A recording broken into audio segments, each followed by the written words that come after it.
Do you wish to know the root of why the Pharisees opposed Jesus? Do you wish to know the substance of the Pharisees? They were full of fantasies about the Messiah. What's more, they believed only that the Messiah would come, yet did not seek the truth of life. And so, even today, they still await the Messiah. For they have no knowledge of the way of life, and do not know what the way of truth is. How, say you, could such foolish, stubborn, and ignorant people gain God's blessing? How could they behold the Messiah? They opposed Jesus because they did not know the direction of the Holy Spirit's work, because they did not know the way of truth spoken by Jesus, and furthermore, because they did not understand the Messiah. And since they had never seen the Messiah, and had never been in the company of the Messiah, they made the mistake of paying empty tribute to the name of the Messiah while opposing the substance of the Messiah by any means.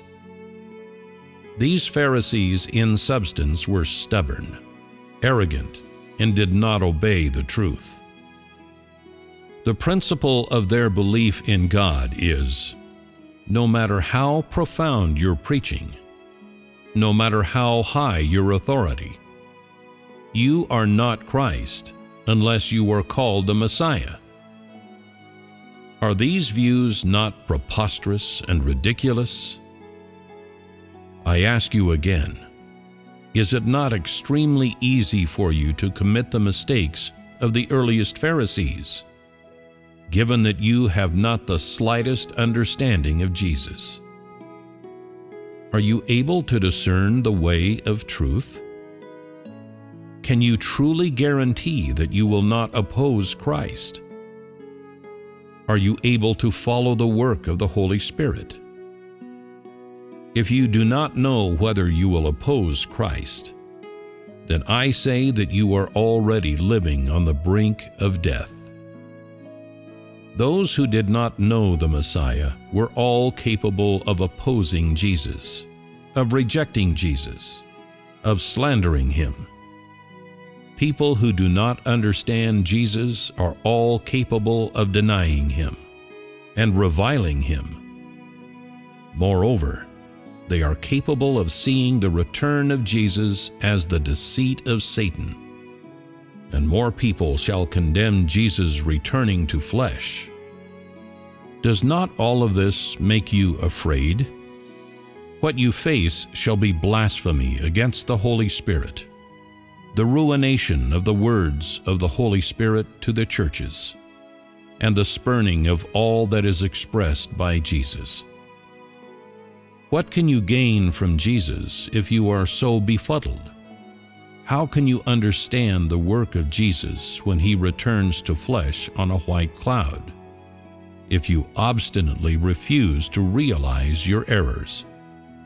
I tell you this: people who do not accept the truth, yet blindly await the arrival of Jesus upon white clouds, will surely blaspheme against the Holy Spirit.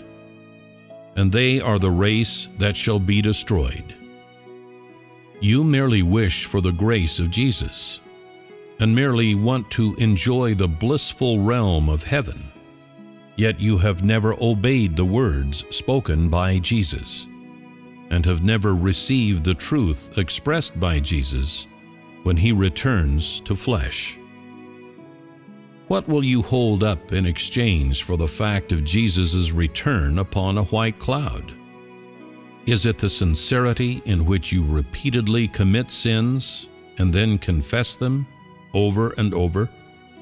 What will you offer in sacrifice to Jesus who returns upon a white cloud? Is it the years of work with which you exalt yourselves?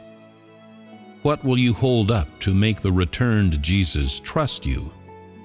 Is it that arrogant nature of yours, which does not obey any truth?